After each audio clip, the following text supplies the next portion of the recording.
Hi, good morning one and all. Today discuss about topic for pure and impure function.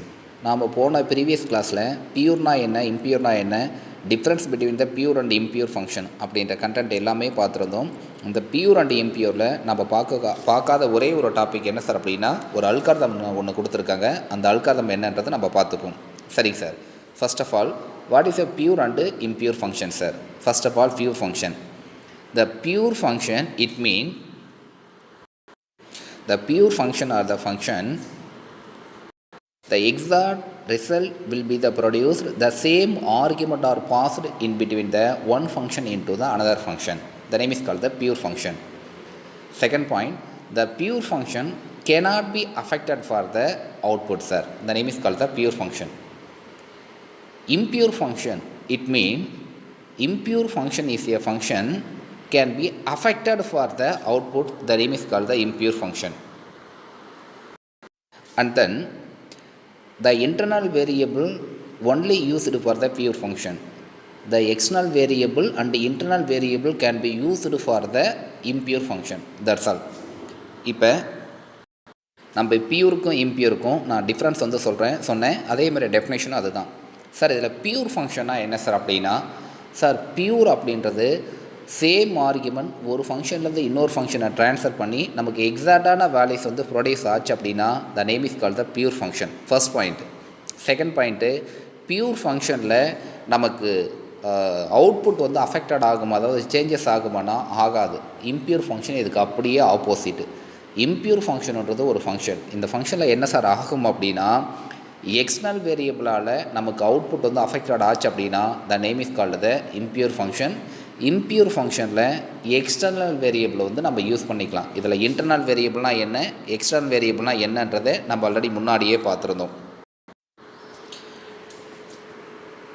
நாம் அந்த pure and impure ஃபங்க்ஷனில் பார்க்கக்கூடிய remaining ஒன்று example algorithm அன்றைக்கி விட்டுட்டோம். அதை நம்ம இன்றைக்கி பார்க்கலாம். பாருங்கள், இதுதான் அந்த அல்காரிதம். ஃபர்ஸ்ட் ஆஃப் ஆல் இந்த அல்காரிதமை பற்றி நான் சொல்கிறேன் பாருங்கள். லெட்ன்றது கீவேர்டு ஆல்ரெடி நமக்கு தெரியும். அதுக்கடுத்து ஆர்இசி அப்படின்றது regression function. What is the meaning of regression function? A function call it self known as a function. ஒரு ஃபங்க்ஷன் தன்னைத்தானே அழைத்து கொண்டால் அதுக்கு வந்து ரெக்ரெஷன் ஃபங்க்ஷன் அப்படின்னு பேர். தற்சுழற்சி செயற்கூறுகள் அப்படின்னு பேர். அதாவது ஒரு ஃபங்க்ஷனை கால் பண்ணாமல் அதுவாக கால் ஆகிக்கிச்சு அப்படின்னா த name is call the regression function. Already நம்ம டெஃபினேஷன் வந்து பார்த்துருந்தோம். ரைட். அதுக்கடுத்து ஜிசிடி அப்படின்றது நமக்கு ஃபங்க்ஷனுக்கான நேம். இந்த ஜிசிடி என்ற ஃபங்க்ஷன் நேமுக்கு ஒரு எக்ஸ்பேண்ட் இருக்குது. ஜிசிடி இஸ் ஏ ஃபங்க்ஷன் நேம்னு சொன்னோம். இதுக்கு எக்ஸ்பேண்ட் என்ன சார் அப்படின்னா கிரேட்டஸ்ட் கோடு டிவிசர் அப்படின்றது இதுக்கான எக்ஸ்பேண்டு. அதுக்கடுத்து இங்கே ஏபி அப்படின்னு கொடுத்துருக்காங்க. நமக்கு தெரியும் the name is called the parameter. A is one of the parameter and b is one of the parameter. இந்த இடத்துல அல்காரிதமில் என்ன சொல்லியிருக்காங்க, if b greater then or equal to 0 then GCD. ஜிசிடின்றது இந்த இடத்துல ஃபங்க்ஷனுக்கான நேமு. இந்த இடத்துல என்ன பண்ணியிருக்காங்க அப்படின்னா இந்த கண்டிஷன், அதாவது இந்த இஃப் கண்டிஷன் வந்து செக் பண்ணி பார்க்கும். இந்த கண்டிஷன் ட்ரூ அப்படின்னா இங்கே பாருங்கள், இங்கே பின்றது ஒரு ஆர்குமெண்ட்டு. இந்த பி என்ற ஆர்குமெண்ட்டுக்குள்ளார ரெண்டு வேல்யூஸ் அசைன் பண்ணியிருக்காங்க. அதாவது ரெண்டு பெராமீட்டர் அசைன் பண்ணியிருக்காங்க. என்னென்ன பெராமீட்ரு? ஏ என்ற பெராமீட்ரு, அதே மாதிரி பி என்ற பெராமீட்டர். இந்த ரெண்டு பெராமீட்டர் வந்து யூஸ் பண்ணியிருக்காங்க. சரி சார். இந்த இஃப் கண்டிஷன் ஃபால்ஸ் அப்படின்னா it goes for the else portion. Else போர்ஷனுக்குள்ளே இருக்கக்கூடிய ஸ்டேட்மெண்ட் நமக்கு ரிட்டர்ன் ஆகும். இதுதான் இந்த அல்காரிதம். இப்போ பாருங்கள், நான் ஒரு அல்காரிதமுக்கு கீழே சம்திங், அதாவது நமக்கு அவுட்புட்டை கொடுத்துருக்காங்க. இது எப்படி வந்துச்சுன்னு நான் சொல்கிறேன். ஃபர்ஸ்ட் ஒன் இஸ் பாருங்கள். இந்த பியில் நமக்கு வேல்யூஸ் 0 ஆகிற வரைக்கும் இந்த ஸ்டேட்மெண்ட் வந்து ரிப்பீட்டடாக ஃபங்க்ஷன் கால் ஆகிட்டே இருக்கும். எப்போ பிக்கு வேல்யூஸ் வந்து 0ன்னு அசைன் ஆகுதோ ஆட்டோமேட்டிக்காக ப்ரோக்ராமுக்கான எக்ஸிக்யூஷன் அதோட முடிச்சு போயிடும். சரிங்க சார். இப்போ பாருங்கள், first b greater then or equal to 0 அப்படின்னு கொடுத்துருக்காங்க. ஒரு வேல்யூஸ் அசைன் பண்ணிக்கிங்க.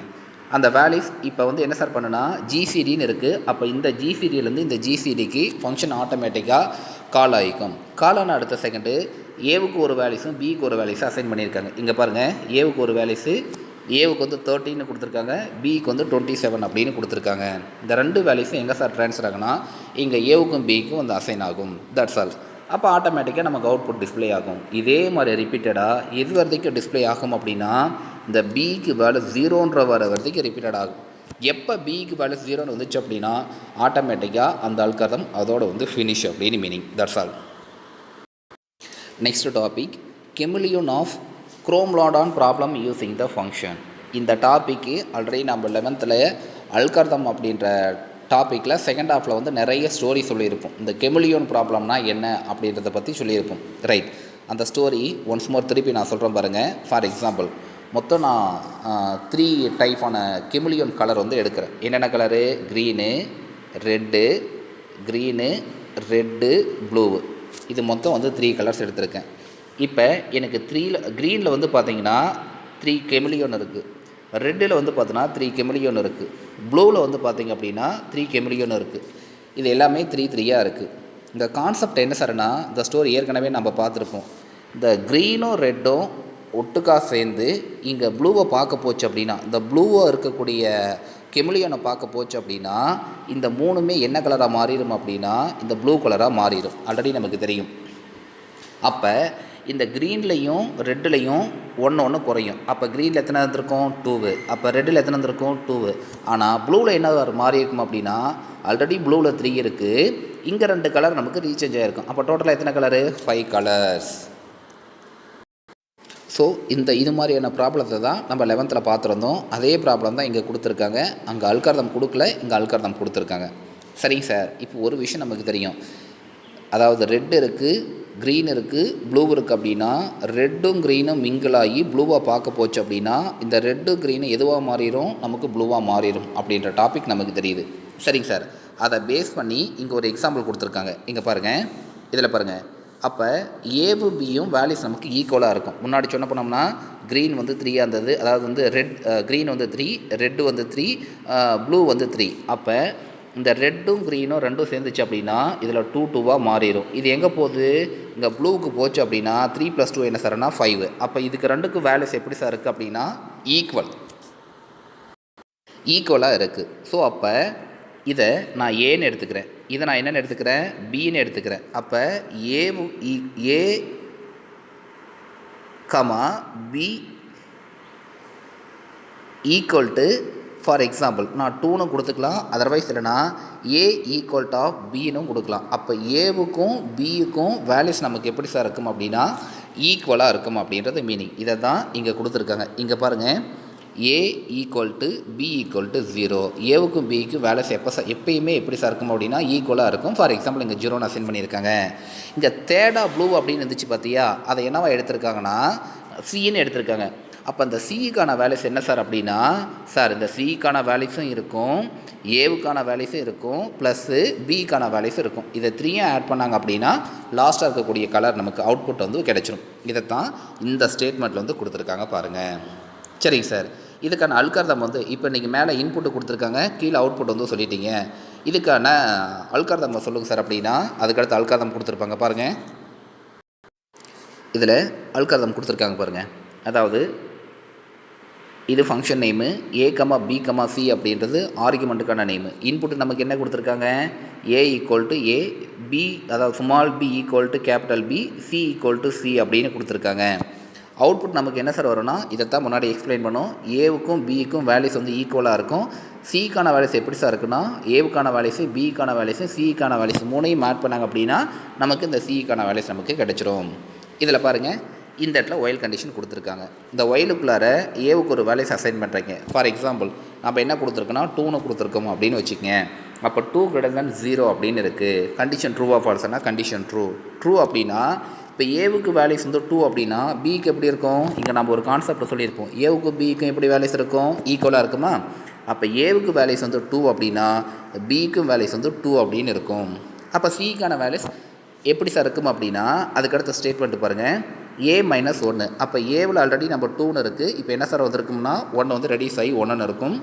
பியில் ஆல்ரெடி 2ல் இருக்குது, 1 ரெடியூஸ் ஆகி 1 வந்திருக்கும். ஏ மைனஸ் 1 கமா பி மைனஸ் 1. அப்போ ஏவில் 1 ரெடியூஸ் ஆகிருக்கும், பியில் 1 ரெடியூஸ் ஆகிருக்கும். இந்த இடத்துல பாருங்கள், சியில் 2 இன்க்ரீஸ் ஆகிருக்கும். ஏன்னா ஆல்ரெடி நம்ம சொல்லியிருக்கோம் green, otherwise green comma red comma blue. இதில் 3 இருக்குது, இதில் 3 இருக்குது, இதில் 3 இருக்குது. இந்த க்ரீனும் ரெட்டும் சேர்ந்துச்சு அப்படின்னா, ரெண்டும் சேர்ந்து ப்ளூவை பார்க்க போச்சு அப்படின்னா இந்த ப்ளூ கலராகவே மாறிடும். அப்போ இதில் 2 இருக்கும், இதில் 2 இருக்குது, இதில் 5 இருக்குன்னு சொன்னோமா இல்லையா? அதே கான்செப்ட் தான் இங்கே. அப்போ ஏவில் ஒரு வேல்யூஸ் வந்து ரெடியூஸ் ஆகுது, பியில் ஒரு வேல்யூஸ் வந்து ரெடியூஸ் ஆகுது, சியில் வந்து பார்த்தீங்கன்னா 2 வேல்யூஸ் வந்து இன்க்ரீஸ் ஆகுது. That's all. இவ்வளோ தான் கிமிலியோன் ப்ராப்ளம். இதை தான் இங்கே அல்காரிதமாக கொடுத்துருக்காங்க. இதையே லூப்பிங் ஸ்டேட்மெண்ட்டாக கொடுக்குறாங்க. ஃபர்ஸ்ட் ஒன் இஸ் பாருங்கள், அதாவது ஐட்ரேஷன் ஸ்டெப்பில் கொடுத்துருக்காங்க. ஒயில் லூப்பை பேஸ் பண்ணி ஃபஸ்ட்டு ஏவுக்கு வேல்யூஸ் வந்து 4, பிக்கு வேல்யூஸ் வந்து 4. அப்போ ஃபஸ்ட்டு ரெக்கரேஷனில் நமக்கு என்ன சார் ஆகும் அப்படின்னா, அதாவது இந்த ஒயில் லூப் எப்படி எழுதியிருப்பாங்கன்னா, இங்கே பாருங்கள், 4 இருந்தனார் ஈக்குவல் டு இங்கே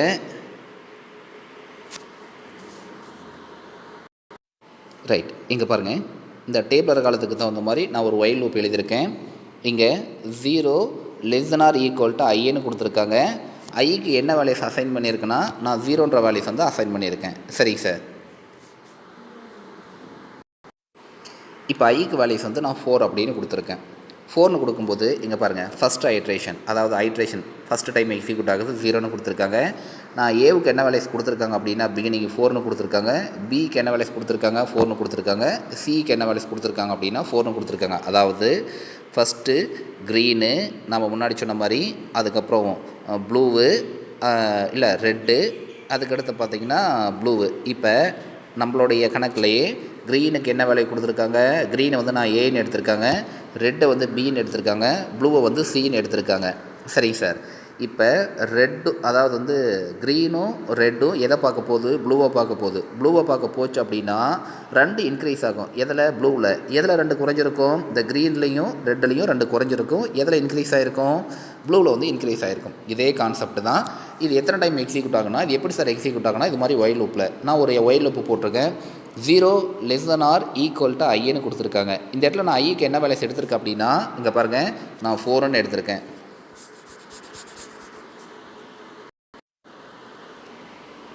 இந்த ஐட்ரேஷனுக்குள்ளார பாருங்கள், ஏவுக்கு வேல்யூஸ் வந்து 4ன்னு கொடுத்துருக்காங்க, பிக்கு வேல்யூஸ் வந்து 4ன்னு கொடுத்துருக்காங்க, சிக்கு வேல்யூஸ் வந்து 4ன்னு கொடுத்துருக்காங்க. ஃபஸ்ட்டு காமனாக எல்லாத்துலேயுமே 4 கெமிலியன் இருக்குது. இதுலேயும் 4 இருக்குது, இதுலேயும் 4 இருக்குது, இதுலேயும் 4 இருக்குது.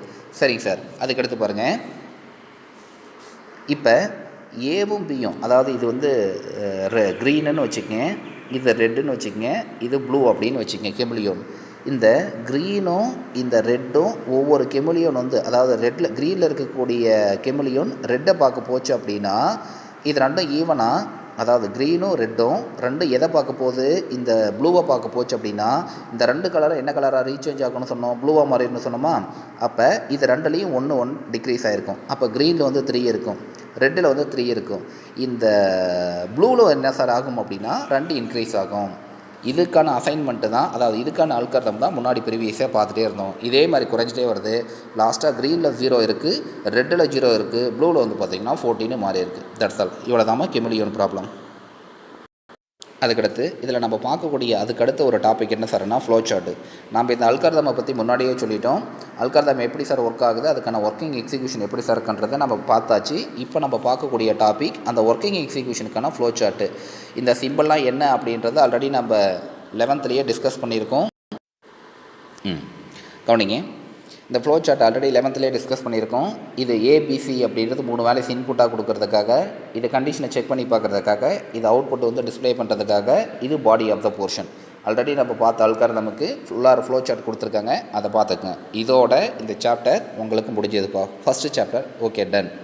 இந்த ஃபஸ்ட்டு சாப்டரில் உனக்கு புக் பேக் கொஷின்ஸ் வந்து என்னென்ன கொஷின் அப்படின்றத நான் முன்னாடியே மார்க் பண்ணி கொடுத்துருந்தோம். ஒவ்வொரு டாப்பிக்காக நான் நடத்தும் போது இதெல்லாம் புக் பேக் கொஷின் படிச்சுக்குப்பா அப்படின்னு சொல்லிட்டு வந்தோம். அதை நல்லா தெளிவாக பார்த்துக்க.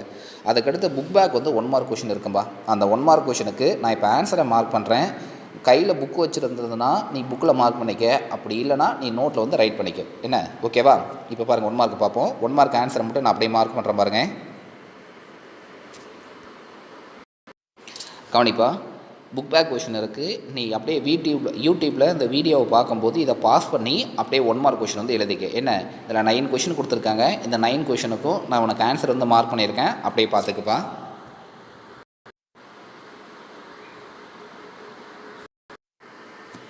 ஓகேப்பா, நம்ம ஃபஸ்ட்டு சாப்டர் அப்படியே ஃபாலோ பண்ணி செகண்ட் சாப்டர் வந்து இன்றைக்கி கிளாஸில் ஆரம்பிக்கலாம். செகண்ட் சாப்டருக்கு நேம் என்ன சார் அப்படின்னா, data abstraction. What is a data abstraction? இது எங்கேயோ கேள்விப்பட்ட மாதிரி இருக்கும். பார்த்துருக்கோம். எங்கே பார்த்துருக்கோன்னா, நம்ம 11th 4th யூனிட்டில் introduction of object oriented programming concept using C++ அப்படின்னு ஒரு லெசன் ஒன்று பார்த்தோம். அந்த லெசனில் வந்து டேட்டா ஹைடிங், டேட்டா அப்ஸ்ட்ராக்ஷன் அப்படின்ற லைன் வந்து பார்த்துருப்போம். அதில் what is the meaning of data abstraction அப்படின்னா ஒரு டெஃபினேஷன் கொடுத்துருப்பாங்க. என்ன டெஃபினேஷன்னா, the data hiding, the data abstraction provide security to data unrelated member function cannot access the data அப்படின்னு ஒரு லைன் ஒன்று படிச்சிருக்கோம். இதுக்கு ஒரு ஸ்டோரி ஒன்று நான் சொல்லியிருப்பேன். என்ன ஸ்டோரி சொல்லியிருப்போம் அப்படின்னா, தம்பி உன்னுடைய ஹாஸ்டலுக்குள்ளார ட்ரங்க் பெட்டிக்குள்ளார குறிப்பிட்ட அளவுக்கு அமௌண்ட் வச்சுருக்க, இல்லை ஸ்நாக்ஸ் வச்சுருக்க, இது யார் அதை வந்து லாக் பண்ணி அந்த கீ வந்து உங்கள்கிட்ட வச்சுருக்க, இதை யார் மட்டும்தான் யூஸ் பண்ணிக்க முடியும் அப்படின்னா நீ மட்டும்தான் யூஸ் பண்ணிக்க முடியும். இது மாதிரி ப்ரொடக்ஷன் கொடுத்தா அப்படின்னா இதுக்கு பேர் டேட்டா ஹைடிங், அதர்வைஸ் வந்து டேட்டா அப்ஸ்ட்ராக்ஷன் அப்படின்ற வேர்டை அப்பயே சொல்லியிருப்போம். Right, that is a same concept. இங்கேயும் அதே மாதிரியான கான்செப்ட் தான் டேட்டா அப்ஸ்ட்ராக்ஷன். இங்கே டேட்டா அப்ஸ்ட்ராக்ஷன் அப்படின்ற கண்டென்ட்டுக்கு கீழே என்னென்ன நம்மளுடைய புக்கில் கொடுத்துருக்காங்க அப்படின்னா, first point, data abstraction is a powerful concept of computer science that allows the program to treated code as a object for அப்படின்னு கொடுத்துருக்காங்க. ஃபர்ஸ்ட் லைனில் பாருங்கள், டேட்டா அப்ஸ்ட்ராக்ஷன் அப்படின்றது நம்மளுடைய கம்ப்யூட்டர் சயின்ஸுக்குள்ளார ஒரு பவர்ஃபுல் கான்செப்ட். அப்படி இதில் வந்து ஒரு பவர்ஃபுல் கான்செப்ட் அப்படின்னு சொல்லியிருக்காங்க. அதுக்கடுத்து இந்த நம்ம புக்கோடைய லைனை பார்க்குறதுக்கு முன்னாடி இதில் பாருங்கள், computer science that allows the program treat code as the object, for example car object, pencil object, people objects and etcetera. The program need not worry about the implementation, they have just known as a does. What it is does அப்படின்னு கொடுத்துருக்காங்க. அப்படின்னா என்ன sir meaning அப்படின்னா, first one is பாருங்கள், இந்த பேராகிராஃபுக்கு meaning பார்க்குறதுக்கு முன்னாடி நமக்கு 2 விஷயத்தை தெரிஞ்சிருக்கணும். என்னென்ன சார் தெரிஞ்சிருக்கணும் அப்படின்னா, இப்போ நம்ம ப்ரோக்ராம்னா என்ன, கோடிங்னா என்ன அப்படின்றது நமக்கு தெரியணும். இது நமக்கு ஒன்றும் பிரச்சனை இருக்காது. 11th ஆல்ரெடி நம்ம படிச்சிருக்கோம். நிறைய ப்ரோக்ராம் எழுதியிருக்கு. ஃபங்க்ஷனுக்கான ப்ரோக்ராமு, கிளாஸுக்கான ப்ரோக்ராமு, இன்ஹெரிட்டன்ஸுக்கான ப்ரோக்ராம் எல்லாமே பார்த்துருப்போம். அதில் பாருங்கள், ரிமைண்ட் பண்ணி பாருங்கள் ப்ரோக்ராம் அப்படின்றது எப்படி இருக்குன்றது.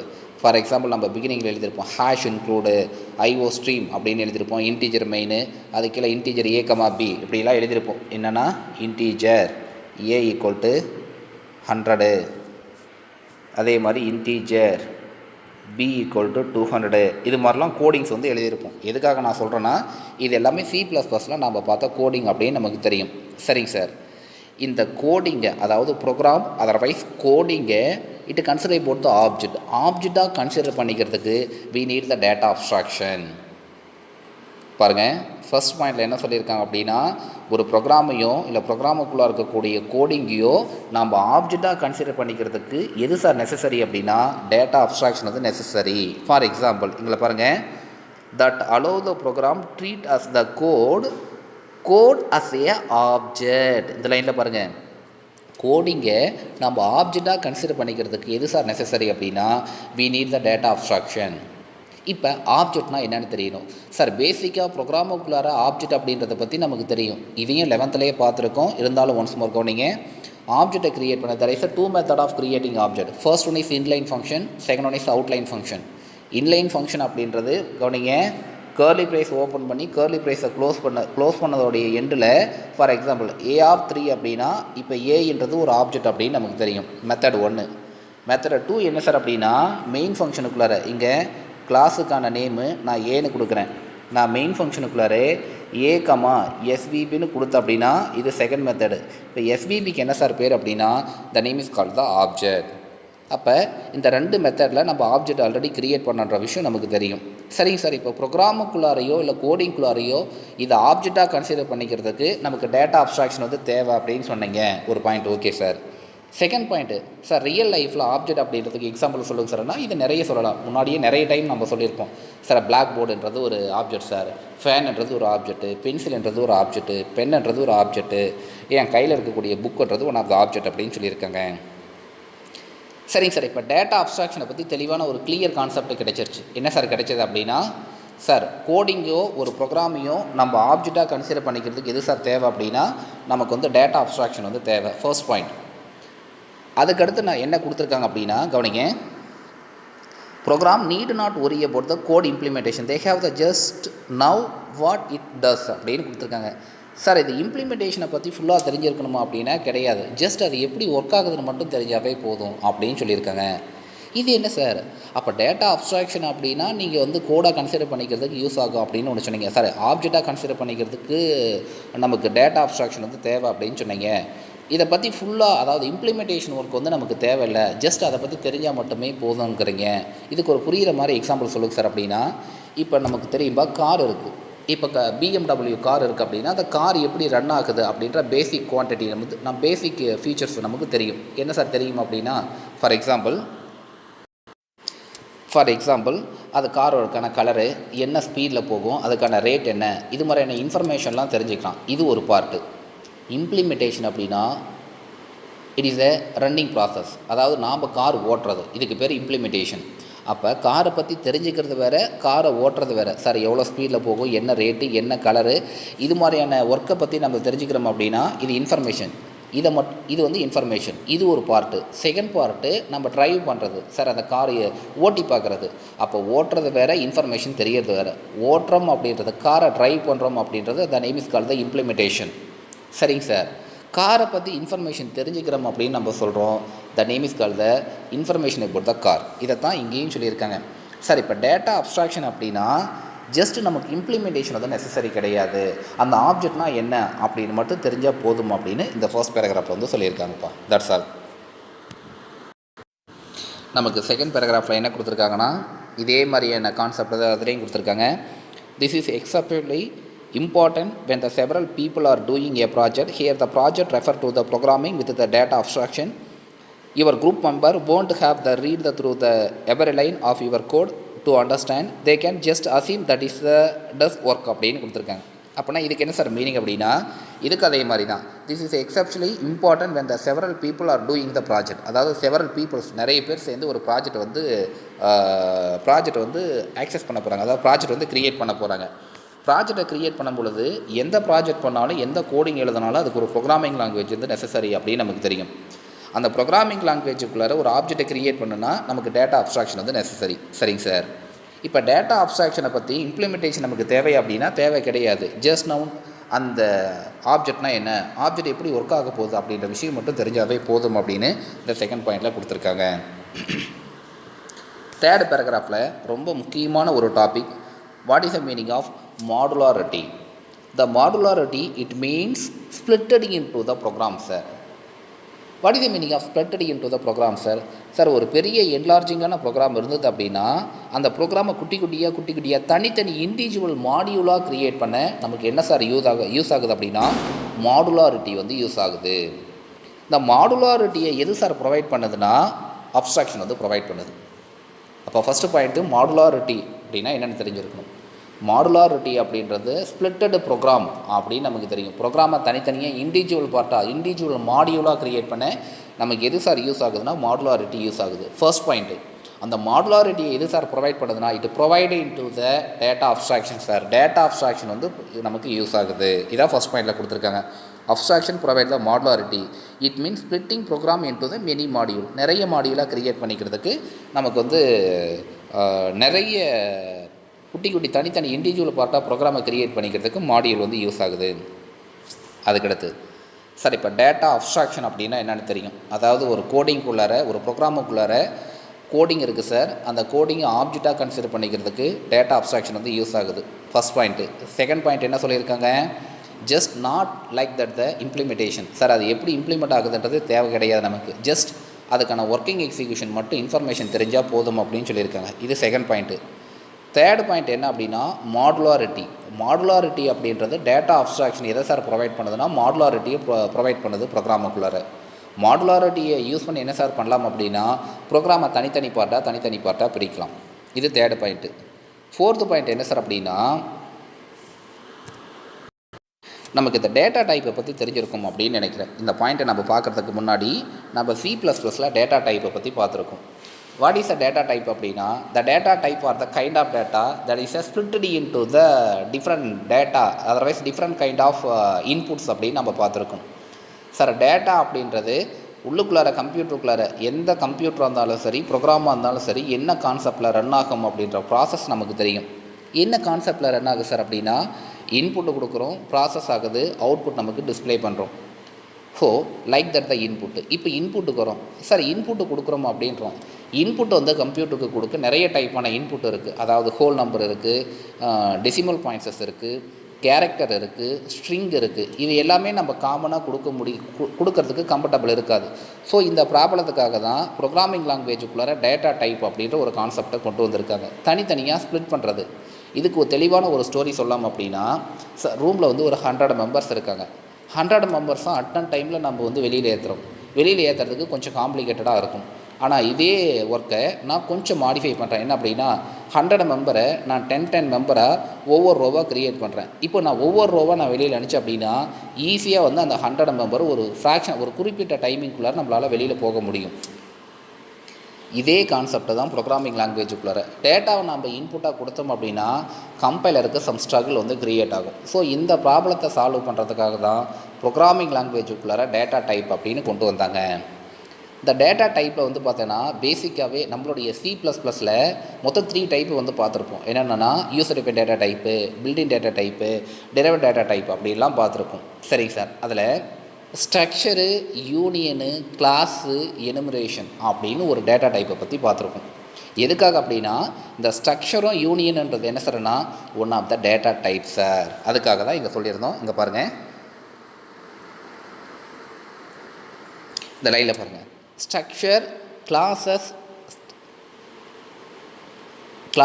Structure are the represent the abstract data type sir. இப்போ எதுக்காக நான் சொல்லியிருந்தேன் அப்படின்னா இந்த ஸ்ட்ரக்சர் அப்படின்றதும் கிளாஸஸ்ன்றதும் என்னென்னா one of the data type sir. இந்த டேட்டா டைப் என்ன சார் பண்ணுது அப்படின்னா அப்ஸ்ட்ராக்ட் டேட்டா டைப்பை வந்து ப்ரொவைட் பண்ணுது. The classes and structure are represent the abstract data type sir. ADT abstract data டைப்பை வந்து ரெப்ரசன்ட் பண்ணி ப்ரொவைட் பண்ணுது அப்படின்னு சொல்லியிருக்காங்க. இப்போ அப்ஸ்ட்ராக்ட் டேட்டா டைப் அப்படின்றது என்னது பாருங்கள். இப்போ ADT அதாவது அப்ஸ்ட்ராக்ட் டேட்டா டைப் அப்படின்னா என்னென்னு பார்க்க போகிறோம்.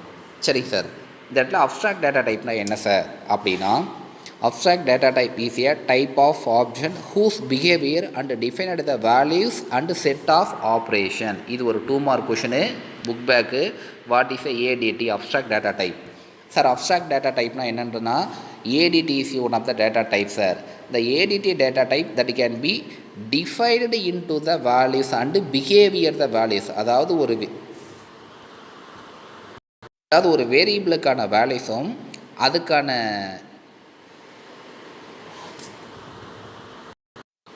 ஆப்ரேஷனையும் டிஃபைன் பண்ணிக்கிறதுக்கு நமக்கு எது சார் யூஸ் ஆகுதுன்னா அப்ஸ்ட்ராக்ட் டேட்டா டைப் வந்து யூஸ் ஆகுது.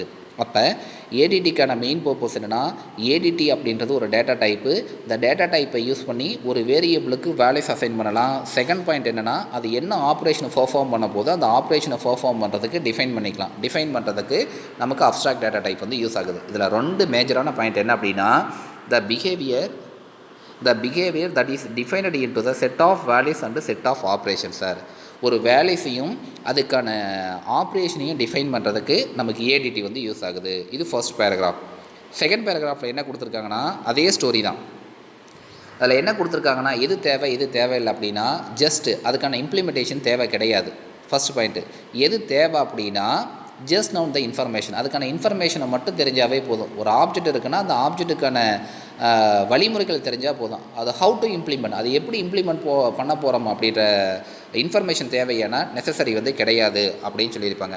அதுக்கடுத்து இந்த பேராகிராஃபில் ரொம்ப வேல்யூபிளான இன்னொரு பாயிண்ட் என்னென்னா ஏற்கனவே 11th படித்த பாயிண்ட்டு டேட்டா அப்ஸ்ட்ராக்ஷனில் படிச்சிருப்போம். அதே தான் only the essential future R necessary. நமக்கு எந்த ஃபியூச்சர் தேவை அப்படின்னா அதில் ஒரு லைனை கொடுத்துருக்காங்க பாருங்கள். The processing provide the only essential and hiding detail are known as a abstraction. நமக்கு தேவையான டேட்டாவை மட்டும் எடுத்து வியூ பண்ணிவிட்டு ரிமைனிங் இருக்கக்கூடிய டேட்டாவை ஹைட் பண்ணி வைக்கக்கூடிய ப்ராசஸ்க்கு என்ன சார் பேருனா the name is call the abstraction, otherwise data abstraction.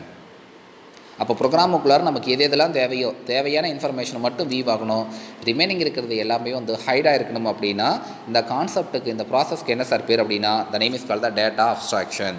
அவ்வளோதாங்க. இந்த பேராகிராஃபோட நமக்கு அந்த மேஜரான கான்செப்ட் வந்து முடிஞ்சு போச்சு. அதுக்கடுத்து என்ன சொல்லியிருக்கான் அப்படின்னா கவனிங்க. இந்த பேராகிராஃபில் பாருங்கள் என்ன ஸ்டேட்மெண்ட்டை கொடுத்துருக்காங்கன்னா அதை ரெப்ரசன்ட் பண்ணுறதுக்கோ இல்லை ஆப்ரேஷன் இம்ப்ளிமெண்ட் பண்ணுறதை பற்றியோ நமக்கு வந்து எக்ஸ்பிளைன் பண்ணலை அப்படின்னு கொடுத்துருக்காங்க. அதாவது abstract data type how to implement அப்படின்ற விஷயத்தை எதுவுமே கொடுத்துருக்க மாட்டாங்க அப்படின்னு சொல்லியிருக்காங்க.